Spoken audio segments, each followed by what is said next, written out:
pagi teman-teman semua. Selamat pagi. Yang saya hormati Bapak Kepala Sekolah SMP Negeri Morbang, Ibu Wakasek, Ibu Wakil Kesiswaan dan Bapak Wakil Kurikulum. Sebelumnya saya minta izin menggunakan waktu istirahat ini untuk menyampaikan materi yang saya dapatkan ketika mengikuti pendidikan guru penggerak kurang lebih dari 2 bulan terakhir. Untuk materinya, di sini saya ingin sampaikan diseminasi budaya positif di ekosistem pendidikan PTD SMP Negeri Morbang. Pentingnya budaya positif kita terapkan di sekolah karena kita sudah memasuki yang namanya kurikulum merdeka. Jadi pada saat kurikulum ini kita tidak lagi menggunakan yang namanya kekerasan atau tekanan, tapi kita harus bagaimana caranya memerdekakan siswa. Bagaimana kita membuat siswa itu menjadi pembelajaran yang menyenangkan sesuai dengan bakat dan minat siswa tadi. Tidak sesuai dengan apa yang kita inginkan, tapi apa yang diinginkan oleh siswa tersebut.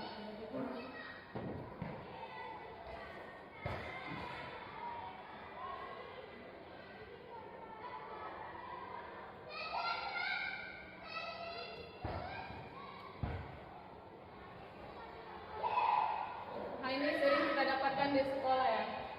Apakah Anda setuju dengan pertanyaan berikut? Hukuman dapat mendisiplinkan anak. Ini kita pahami dari awal menjadi guru hingga sekarang, hukuman itu dapat mendisiplinkan anak, ya kan?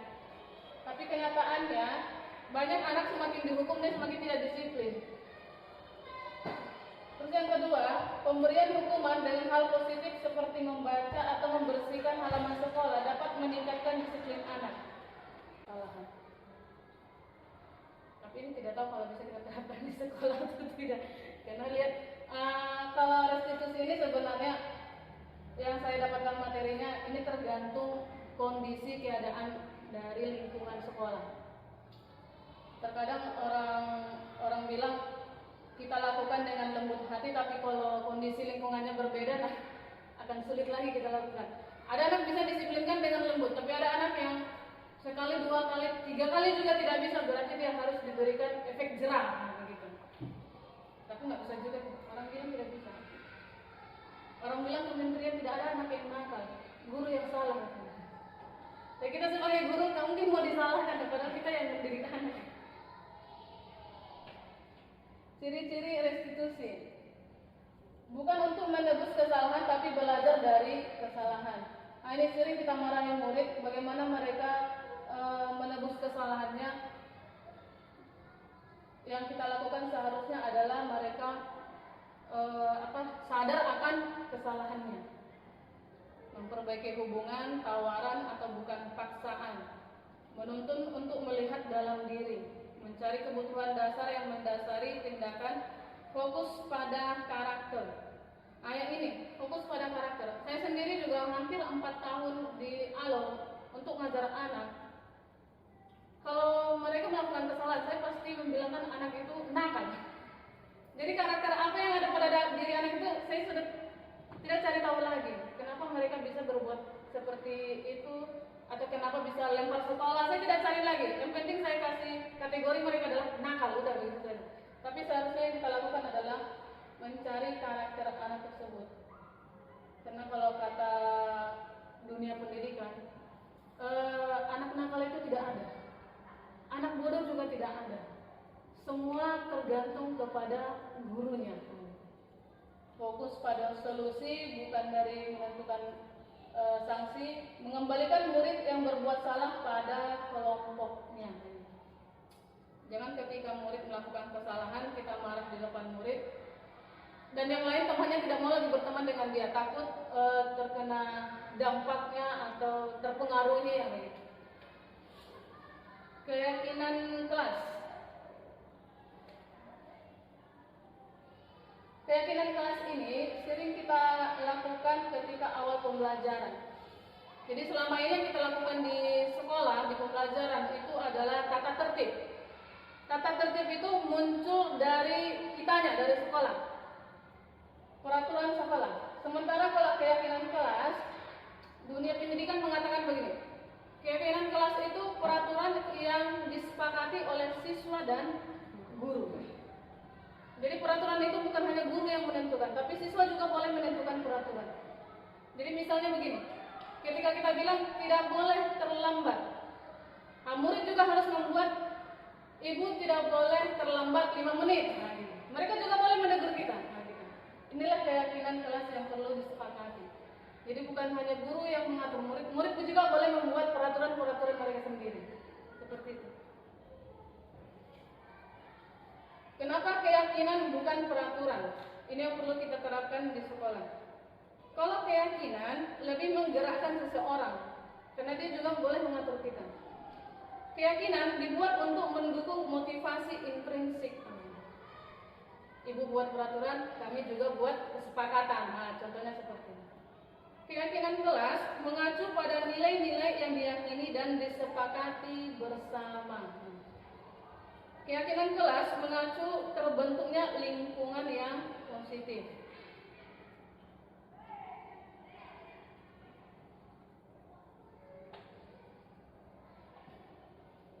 Ini peraturan keyakinan kelas, ini ada perbedaannya sedikit. Selalu kembalikan buku ke tempatnya. Ini peraturan. Ini dari gurunya. Tapi kalau keyakinan kelas, kita langsung beri tanggung jawab kepada mereka. Dilarang mengganggu orang lain.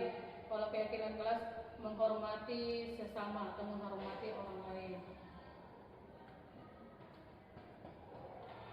Dilarang melakukan kekerasan. Atau keyakinan kelas kita gambar secara universal, menghormati orang lain atau keselamatan. Nah, ini contohnya, contoh peraturan kelas. Masuk kelas tepat waktu. Berarti contoh keyakinan kelas yang perlu kita terapkan adalah disiplin. Tidak mengganggu proses pembelajaran. Keyakinan kelasnya adalah saling menghargai.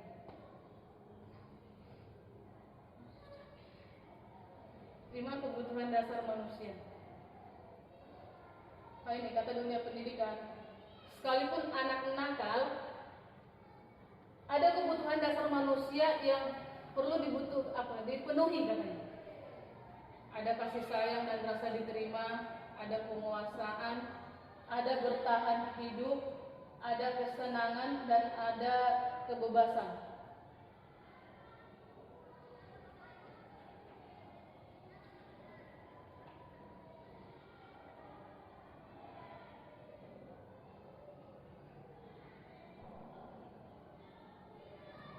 Ini ada sebuah kasus terjadi di TK.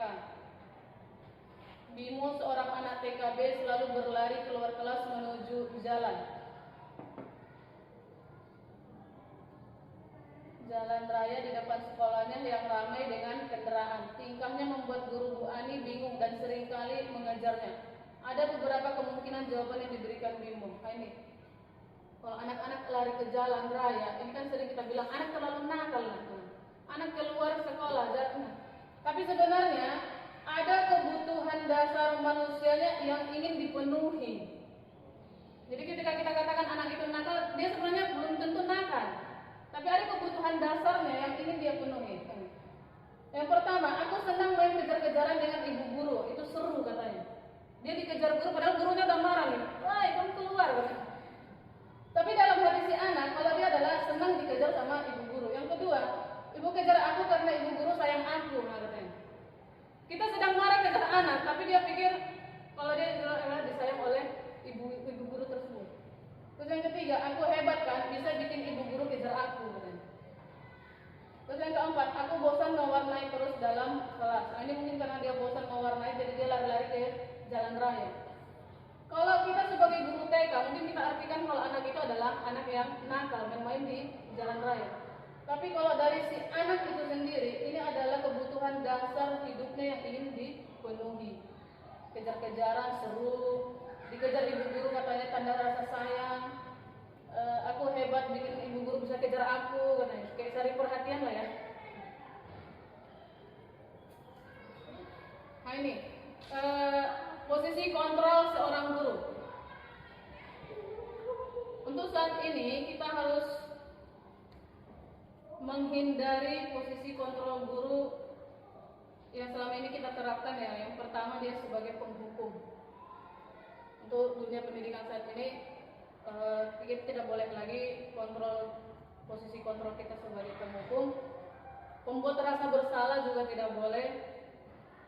Kalau sebagai teman itu juga dikurangi, karena takutnya kita kurang dihargai. Sebagai pemantau juga tidak boleh, hanya dilihat-lihat saja. Meski melakukan kesalahan juga itu tidak boleh. Tapi yang boleh apa? Sebagai manajer. Jadi kita memanage anak tersebut.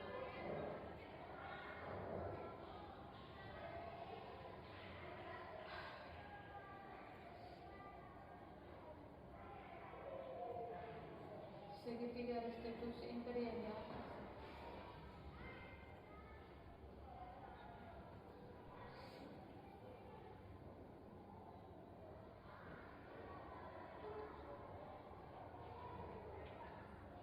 Kalau yang ini tadi segitiga yang tadi restitusi itu yang mengatakan apa?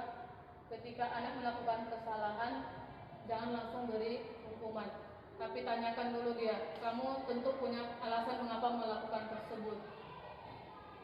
Terus tanyakan nilai-nilai apa yang sudah kita sepakati. Jadi sebelum masuk ke pembelajaran, terapkan dulu nilai-nilai atau kesepakatan keyakinan kelasnya.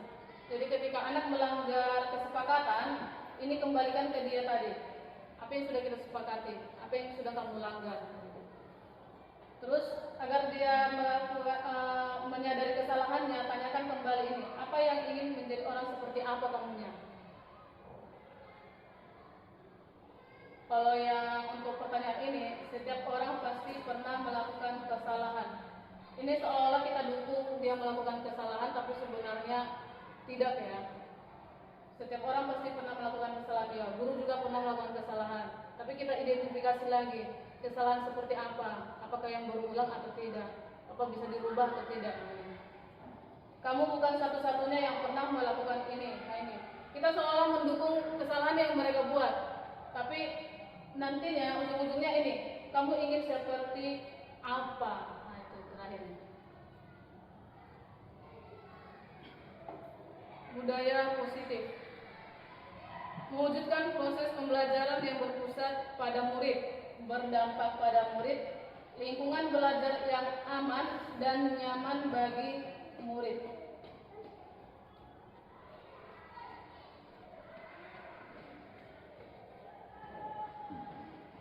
Jadi kalau kata dunia pendidikan sekarang,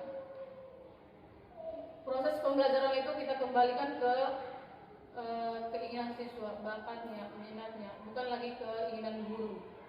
Jadi guru datang langsung buka buku halaman sekian, itu udah nggak boleh lagi. Tanyakan dulu muridnya, kita mau belajar apa hari ini? Kesiapan belajar mereka bagaimana? Siap nggak belajar hari ini? Lihat dulu minat mereka. Terus lingkungan belajar anak, lihat dulu. Menarik nggak untuk hari ini belajar? Kalau nggak menarik kan pasti membosankan ya pertemuan hari ini. Terus berdampak pada murid. Pembelajaran hari ini ada nggak manfaatnya sama murid? Atau hanya untuk gurunya doang? Atau hanya memenuhi jam belajar aja?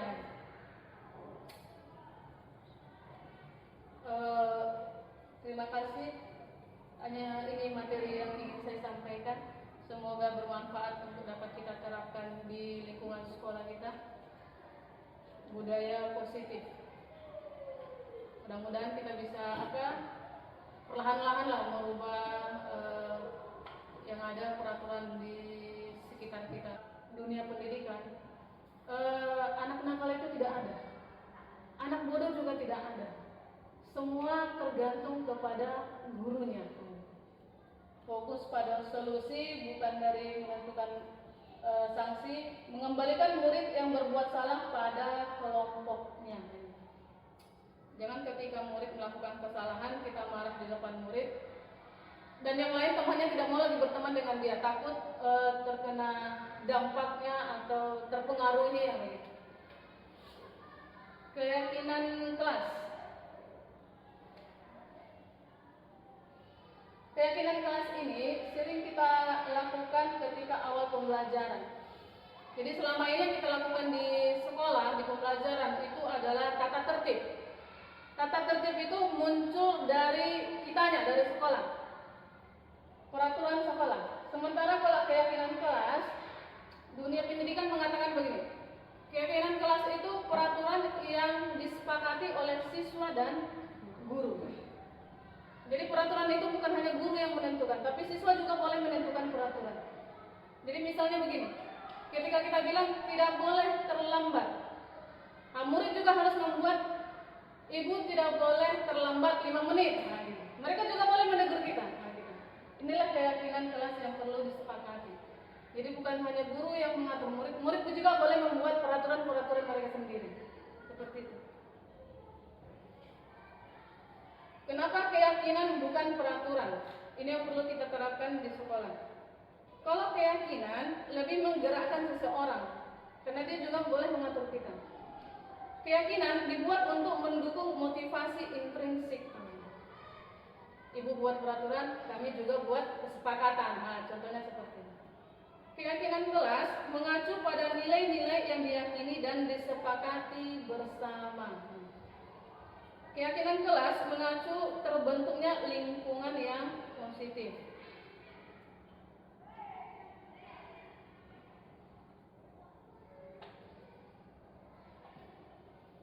Ini peraturan keyakinan kelas, ini ada perbedaannya sedikit.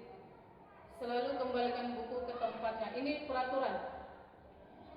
Ini dari gurunya. Tapi kalau keyakinan kelas, kita langsung beri tanggung jawab kepada mereka. Dilarang mengganggu orang lain. Kalau keyakinan kelas, menghormati sesama atau menghormati orang lain. Dilarang melakukan kekerasan. Atau keyakinan kelas kita gambar secara universal, menghormati orang lain atau keselamatan. Nah, ini contohnya, contoh peraturan kelas. Masuk kelas tepat waktu. Berarti contoh keyakinan kelas yang perlu kita terapkan adalah disiplin. Tidak mengganggu proses pembelajaran. Keyakinan kelasnya adalah saling menghargai.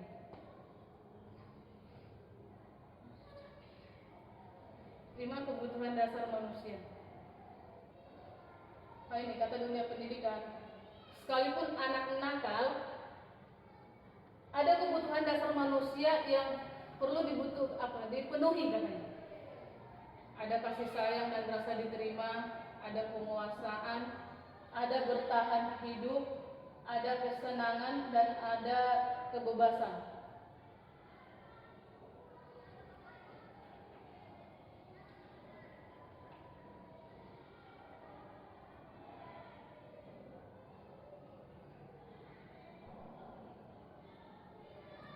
Ini ada sebuah kasus terjadi di TK.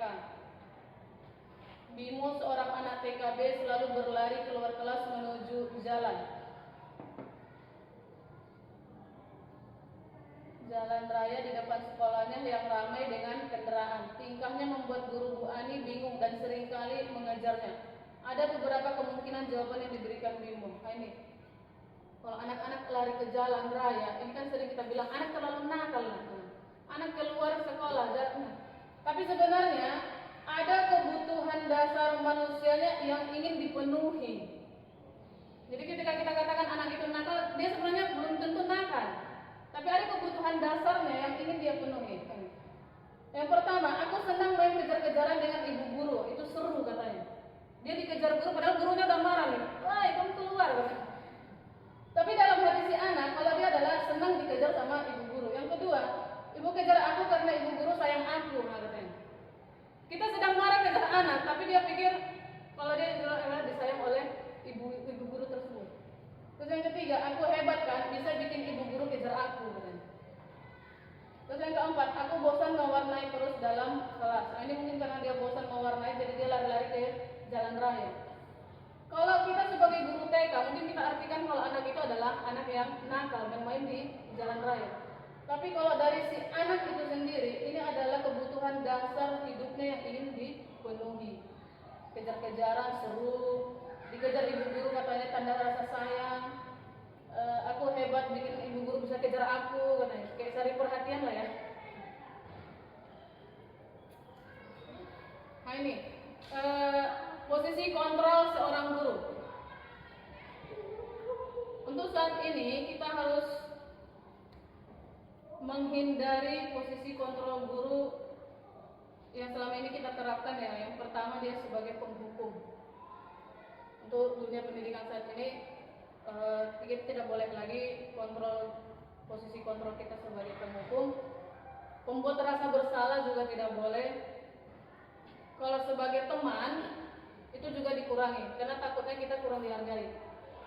Sebagai pemantau juga tidak boleh, hanya dilihat-lihat saja. Meski melakukan kesalahan juga itu tidak boleh. Tapi yang boleh apa? Sebagai manajer.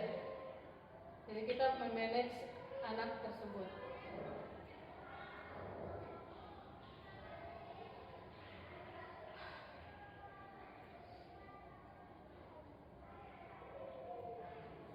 Segitiga restitusi imperial ya.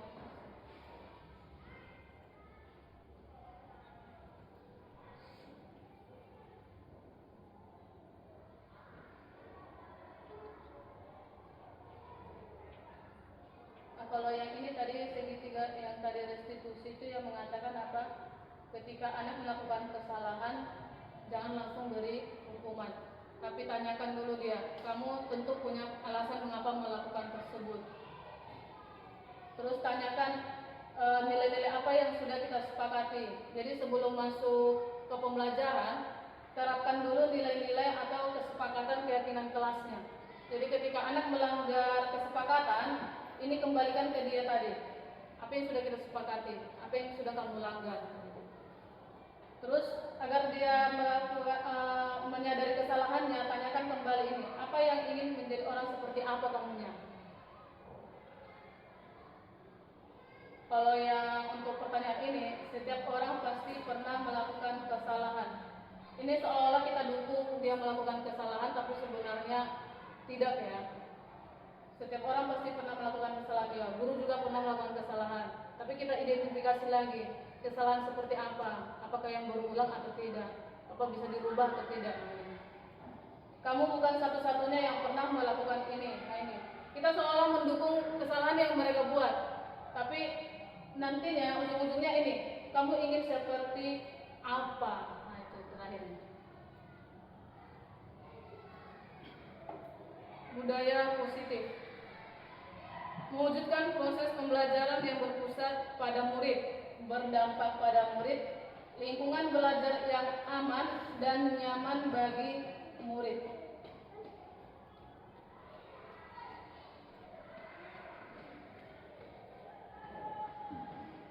Jadi kalau kata dunia pendidikan sekarang, proses pembelajaran itu kita kembalikan ke keinginan siswa, bakatnya, minatnya, bukan lagi keinginan guru. Jadi guru datang langsung buka buku halaman sekian, itu udah nggak boleh lagi. Tanyakan dulu muridnya, kita mau belajar apa hari ini? Kesiapan belajar mereka bagaimana? Siap nggak belajar hari ini? Lihat dulu minat mereka. Terus lingkungan belajar anak, lihat dulu. Menarik nggak untuk hari ini belajar? Kalau nggak menarik kan pasti membosankan ya pertemuan hari ini. Terus berdampak pada murid.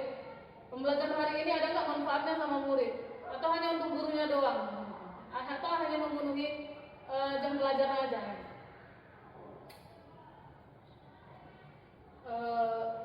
Terima kasih. Hanya ini materi yang ingin saya sampaikan. Semoga bermanfaat untuk dapat kita terapkan di lingkungan sekolah kita. Budaya positif. Mudah-mudahan kita bisa perlahan-lahan lah merubah yang ada peraturan di sekitar kita kayak menghukum, membuat rasa bersalah anak. Dengan perlahan-lahan kita menciptakan lingkungan belajar yang nyaman bagi anak. Tapi kembali ke guru masing-masing lagi. Kadang anak kita bilang tidak ada anak yang tidak nakal, tapi ya pada dasarnya anak kalau tidak bisa ini lagi, kita tegur lagi, kita bentuk lagi, berarti memang anak bernakal.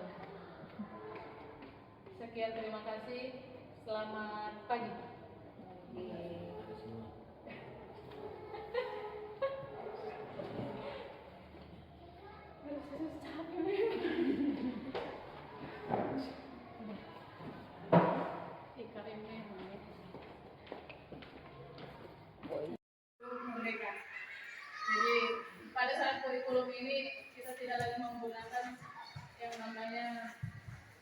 kekerasan atau tekanan, tapi kita harus bagaimana caranya memerdekakan siswa. Bagaimana kita membuat siswa itu menjadi pembelajaran yang menyenangkan sesuai dengan bakat dan minat siswa lagi. Tidak sesuai dengan apa yang kita inginkan, tapi apa yang diinginkan oleh siswa tersebut.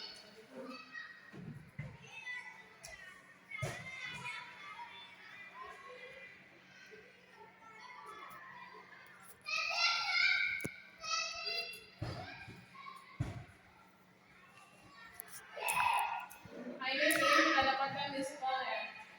Apakah Anda setuju dengan pertanyaan berikut?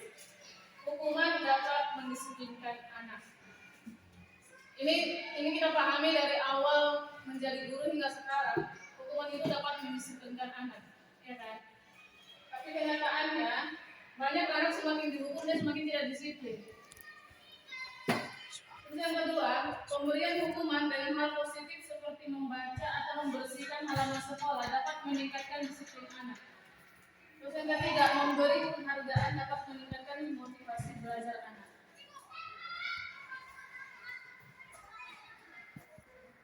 Disiplin positif dan nilai-nilai kebajikan universal.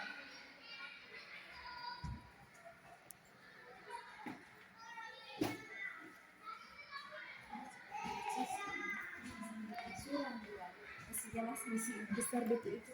Masih sampai ke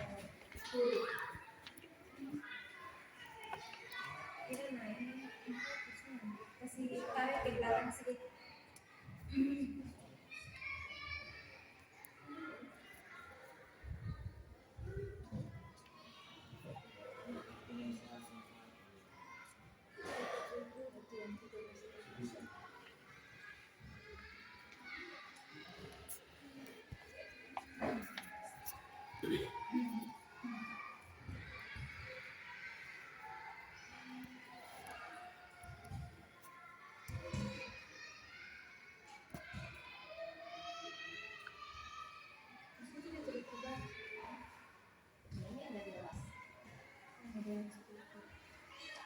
Jadi teori motivasi, hukuman, penghargaan, dan restitusi. Jadi katanya ya, motivasi manusia itu ada 3. Yang pertama dia motivasi internal. Kenapa tujuan dari apa yang dia ingin dapatkan? Tapi karena dia menghindari dari hukuman. Terus yang kedua, motivasi internal itu dari diri sendiri, yaitu tujuannya adalah mendisiplinkan untuk dirinya.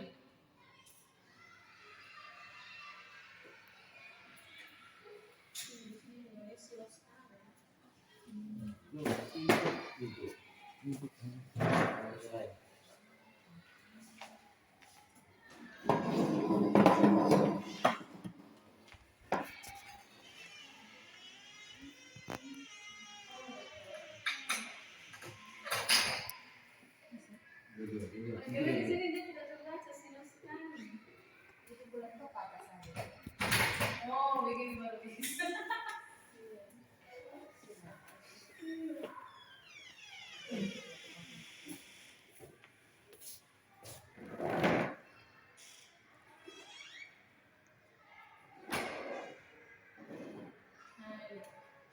Hukuman atau konsekuensi. Yang selama ini kita terapkan pada murid itu adalah hukuman. Tapi yang seharusnya kita harus memberikan konsekuensi pada siswa. Jadi intinya, di mana perbedaannya? Ketika di sini ada perbedaan hukuman dan konsekuensi. Jadi ketika siswa yang melakukan kesalahan, kita tidak lagi memberikan dia hukuman. Kalau hukuman kan sesuatu yang menyakitkan harus terjadi. Kita marahi dia. Kata marah itu dia sudah membentuk sakit hati, ya kan? Itu seharusnya jangan terjadi lagi pada dunia pendidikan. Tapi apa yang kita lakukan? Itu adalah konsekuensi. Sesuatu yang harus terjadi, tapi tidak boleh menyakitinya. Kita boleh tegur dia, tapi dengan bahasa halusnya. Kenapa kamu terlambat? Kalau kita dengan nada yang marah, maka itu akan menyakiti hatinya. Jadi jangan lakukan dengan. Tapi apa yang harus kita berikan pada konsekuensinya pada siswa tersebut? Maka tanyakan apa penyebabnya dia terlambat. Adakah karena gangguan di perjalanan, ataukah ada yang harus pekerjaan dia lakukan? Yang perbedaan yang kedua, membuat anak sakit atau fisik maupun hati untuk jangka waktu yang lama. Nah, ini sering kita melakukan yang ini. Ini kalau untuk dunia pendidikan saat ini, hukuman itu kita harus kurangi, tapi harus memberikan konsekuensinya. Anak belajar menyembunyikan kesalahan. Nah, ini karena kita sering melakukan hukuman pada anak tersebut. Jadi biar dia tidak menyembunyikan kesalahannya, agar mengakui kesalahannya. Konsekuensinya yang kita harus terapkan pada anak tersebut. Konsekuensi apa yang harus kita terapkan? Yaitu menimbulkan rasa salah pada anak itu. Jangan kita langsung tekan perasaannya, jangan sakiti jiwanya, apalagi mentalnya.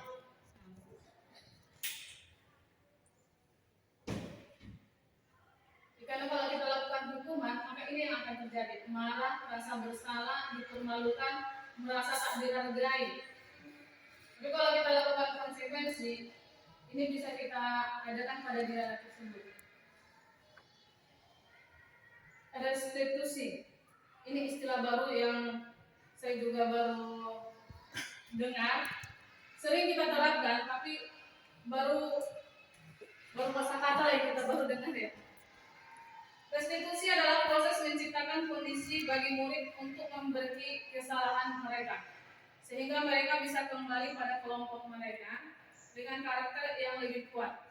Restitusi juga merupakan proses kolaboratif yang mengajarkan murid untuk mencari solusi masalah mereka. Nah, jadi ketika mereka salah, bukan dari kita memberikan hukumannya, tapi mereka sendiri yang menentukan apa yang seharusnya hukuman untuk buat mereka, begitu. Restitusi. Dan membantu mood berpikir tentang orang seperti apa yang mereka ingin menjadi tujuan.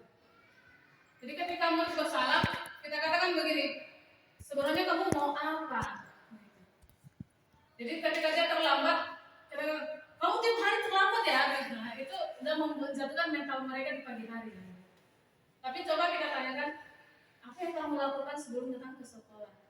Sebenarnya mau ke sekolah itu mau ngapain? Kok bisa terlambat? Jadi setiap pagi itu anak tidak mendapatkan sakit hati ataupun tekanan mental ketika mereka melakukan kesalahan. Tapi ini tidak tahu kalau bisa kita terapkan di sekolah atau tidak. Karena lihat kalau restitusi ini sebenarnya yang saya dapatkan materinya ini tergantung kondisi keadaan dari lingkungan sekolah. Terkadang orang bilang kita lakukan dengan lembut hati, tapi kalau kondisi lingkungannya berbeda akan sulit lagi kita lakukan. Ada anak bisa disiplinkan dengan lembut, tapi ada anak yang sekali, dua kali, tiga kali juga tidak bisa, berarti dia harus diberikan efek jerah. Tapi nggak bisa juga, orang bilang tidak bisa. Orang bilang kementerian tidak ada anak yang nakal, guru yang salah. Ya, kita sebagai guru nggak mungkin mau disalahkan, karena kita yang mendirikan. Ciri-ciri restitusi bukan untuk menebus kesalahan, tapi belajar dari kesalahan. Nah, ini sering kita marahin murid, bagaimana mereka menebus kesalahannya. Yang kita lakukan seharusnya adalah mereka sadar akan kesalahannya, memperbaiki hubungan, tawaran atau bukan paksaan, menuntun untuk melihat dalam diri, mencari kebutuhan dasar yang mendasari tindakan, fokus pada karakter. Ayat ini fokus pada karakter. Saya sendiri juga hampir 4 tahun di Alor untuk mengajar anak. Kalau mereka melakukan kesalahan, saya pasti membilangkan anak itu nakal. Jadi karakter apa yang ada pada diri anak itu saya sudah tidak cari tahu lagi. Kenapa mereka bisa berbuat seperti itu, atau kenapa bisa lempar sekolah, saya tidak cari lagi. Yang penting saya kasih kategori mereka adalah nakal, udah begitu saja. Tapi seharusnya yang kita lakukan adalah mencari karakter anak tersebut. Karena kalau kata dunia pendidikan, anak nakal itu tidak ada, anak bodoh juga tidak ada. Semua tergantung kepada gurunya. Fokus pada solusi, bukan dari menentukan sanksi, mengembalikan murid yang berbuat salah pada kelompoknya. Jangan ketika murid melakukan kesalahan kita marah di depan murid, dan yang lain temannya tidak mau lagi berteman dengan dia, takut terkena dampaknya atau terpengaruhi. Keyakinan kelas. Keyakinan kelas ini sering kita lakukan ketika awal pembelajaran. Jadi selama ini yang kita lakukan di sekolah, di pembelajaran itu adalah tata tertib. Tata tertib itu muncul dari kitanya, dari sekolah. Peraturan sekolah. Sementara kalau keyakinan kelas, dunia pendidikan mengatakan begini. Keyakinan kelas itu peraturan yang disepakati oleh siswa dan guru. Jadi peraturan itu bukan hanya guru yang menentukan, tapi siswa juga boleh menentukan peraturan. Jadi misalnya begini, ketika kita bilang tidak boleh terlambat, nah, murid juga harus membuat ibu tidak boleh terlambat 5 menit. Mereka juga boleh menegur kita. Inilah keyakinan kelas yang perlu disepakati. Jadi bukan hanya guru yang mengatur, murid juga boleh membuat peraturan mereka sendiri. Seperti itu. Kenapa keyakinan bukan peraturan? Ini yang perlu kita terapkan di sekolah. Kalau keyakinan lebih menggerakkan seseorang. Jadi,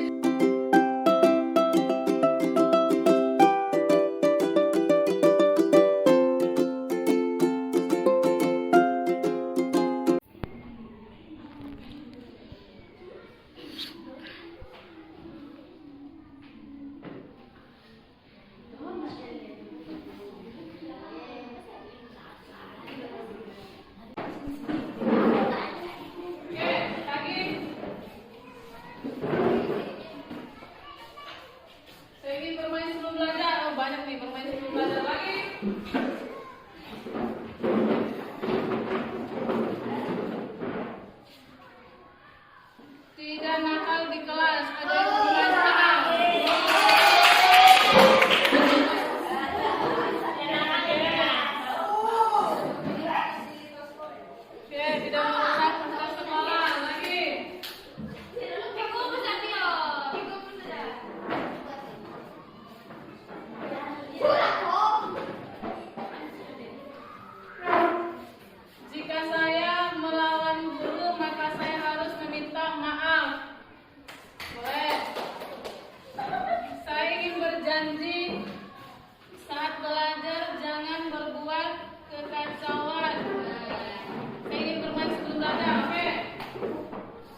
Anisali, saya bersekolah di SMP Negeri Morba.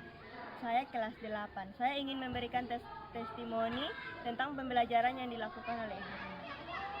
Menurut Melisa, bagaimana pembelajaran hari ini? Pembelajaran ini sangat menyenangkan karena pembelajaran diawali dengan permainan dan saya bisa berpikir kritis dan mengutamakan pendapat saya. Nama lengkap saya Julian Jepi Situba, saya guru di SMP Negeri Morba, rekan kerjanya Ibu Rina Juwita Tarihoran. Setelah saya mendengar pemaparan yang disampaikan oleh Ibu Rina tentang budaya positif, dan saya bandingkan dengan pembelajaran yang selama ini saya lakukan di sekolah sangat berbeda jauh, di mana dalam pemaparan tadi perlu adanya penerapan budaya positif. Budaya positif ini berhubungan juga dengan kesepakatan kelas dan juga ada menyangkut dengan posisi kontrol guru. Namun pada posisi kontrol guru ini seringkali saya melihat saya masih ada pada posisi yang pertama, yaitu sebagai penghukum. Ketika siswa melakukan kesalahan, saya menghukum mereka dengan berbagai hal. Namun dengan pemaparan ini saya bisa merubah apa yang sudah saya lakukan. Saya tidak lagi melakukan atau saya tidak lagi memberikan hukuman kepada mereka ataupun membuat mereka merasa bersalah. Namun saya harus bisa memanage mereka untuk bisa melakukan sesuatu yang menyenangkan dan bisa membuat mereka lebih betah untuk belajar. Saya juga merasa bahwa apa yang sudah diberikan Ibu Rina sangat bermanfaat sekali bagi saya, sehingga ketika saya ada di dalam kelas saya bisa menerapkan itu dan saya bisa menerapkan itu di dalam kelas dan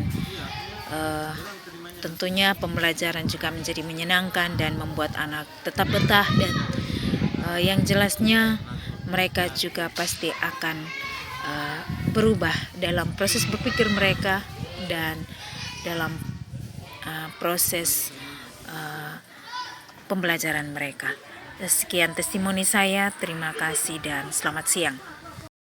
Ya, selamat siang, selamat beraktivitas. Saya Kepala SMP Negeri Morba. Sangat berterima kasih kepada teman-teman guru penggerak yang telah berbagi ilmu berupa budaya positif di sekolah ini.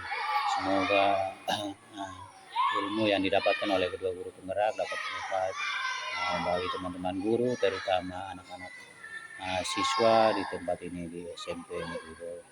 Saya berterima kasih banyak atas waktu dan kesempatan yang mereka siapkan untuk berbagi kepada teman-teman guru di sekolah ini. Terima kasih banyak.